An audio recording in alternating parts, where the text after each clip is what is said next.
Welcome back to our channel. In this video, we will guide you on how to disable WhatsApp from running at login on your PC.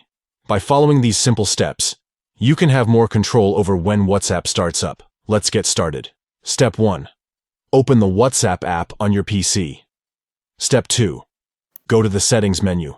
You can find it by clicking on the three dots at the top right corner of the app. Step 3. Look for the option that says Start WhatsApp at Login and turn it off. By disabling this option, you can prevent WhatsApp from automatically starting up every time you log into your PC. And there you have it. You have successfully disabled WhatsApp from running at login on your PC. Now, you can choose when to launch WhatsApp and have a more personalized messaging experience. If you found this tutorial helpful, don't forget to give this video a thumbs up and subscribe to our channel for more useful WhatsApp tips and tricks. Thanks for watching.